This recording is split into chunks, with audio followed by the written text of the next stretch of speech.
As Allison mentioned when we first started, and how Sarah has demonstrated with her map of Montana, what we do is not just happening in Bozeman when we work. We work throughout the state and beyond. Today, Dr. Vanessa Simonds is out of town and unable to be with us here this evening. She is at an undisclosed location, or at least undisclosed to me. Nevertheless, she has prepared a video presentation explaining her work with the Crow Nation in protecting water quality, engaging children, and facilitating the health of the community. So it says turn on video, so give me a minute. Good evening.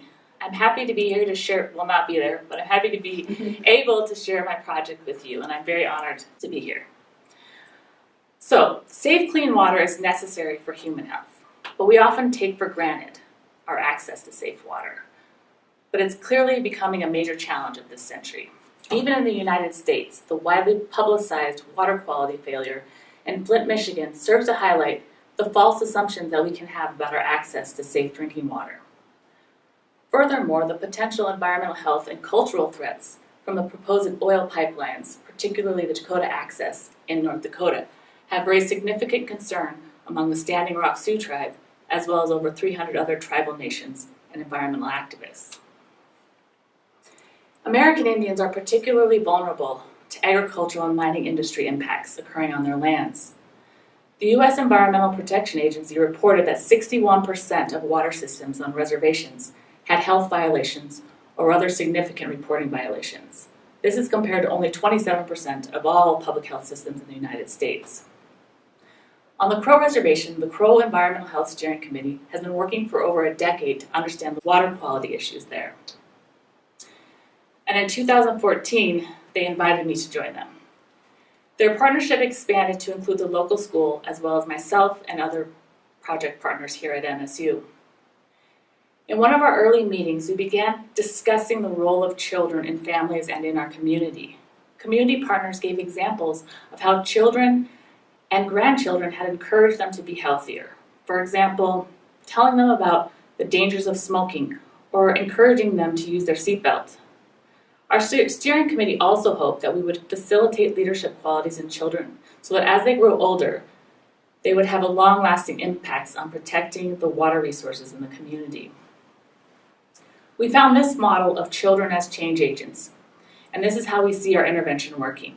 So we provide education to our guardians, or a group of students that we've been following for the past 5 years, and we hope that they will educate others in their school, as well as their families and the rest of the broader community. Health literacy plays an important role in framing our intervention, as inspired by NUTBEAM's 3-level framework. So functional literacy aims to improve basic skills like reading, writing, speaking, listening, and math.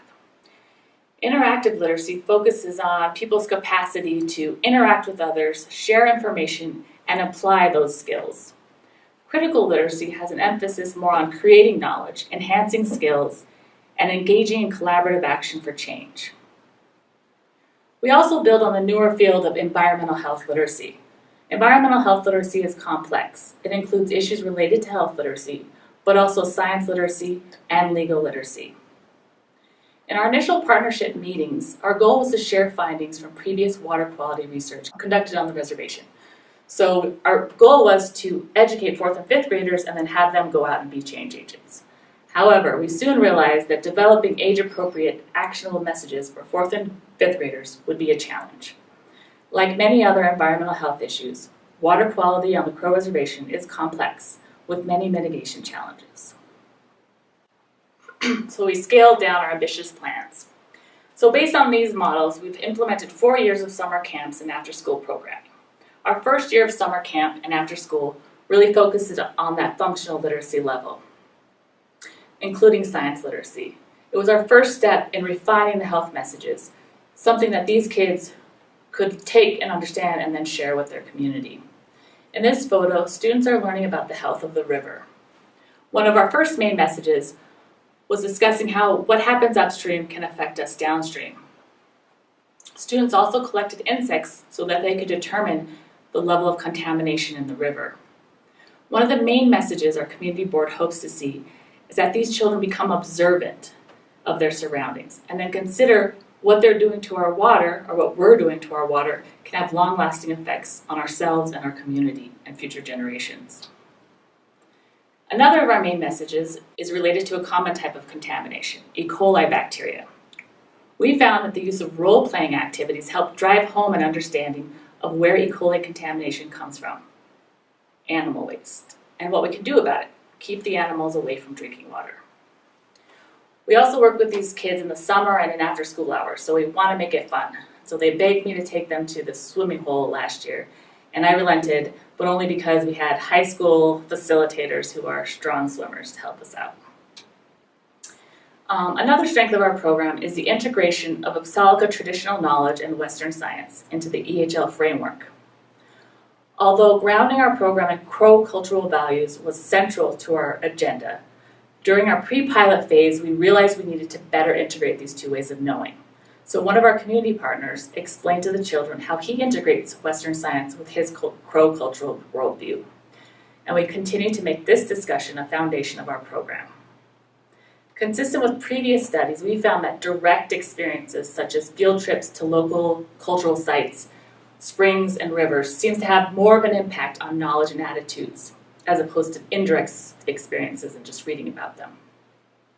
Our steering committee has also emphasized to us the value of visiting local water sources in our mountains as something that we'll always remember.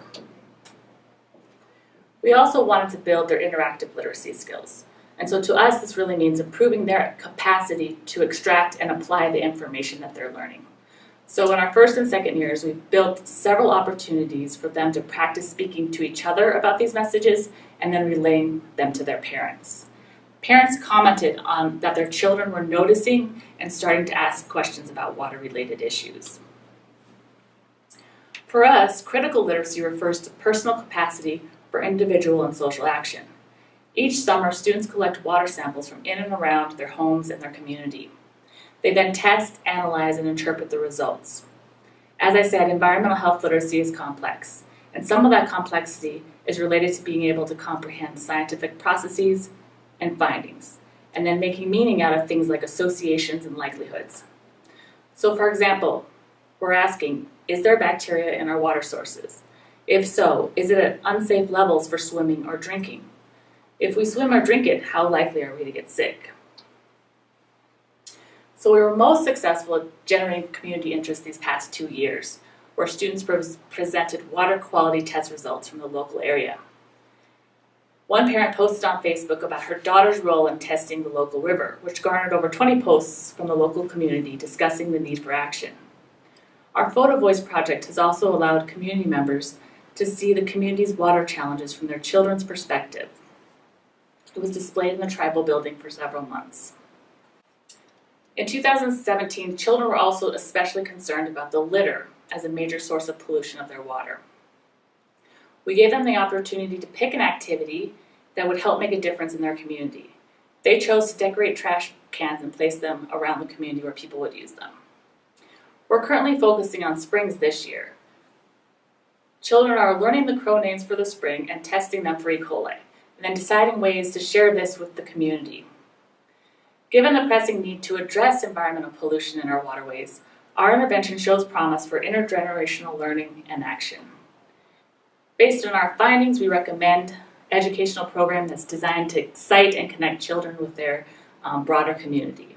If we enhance environmental health literacy, this can help enhance the community's capacity to recognize and address environmental hazards, thereby minimizing the negative health outcomes, as well as redressing environmental injustices.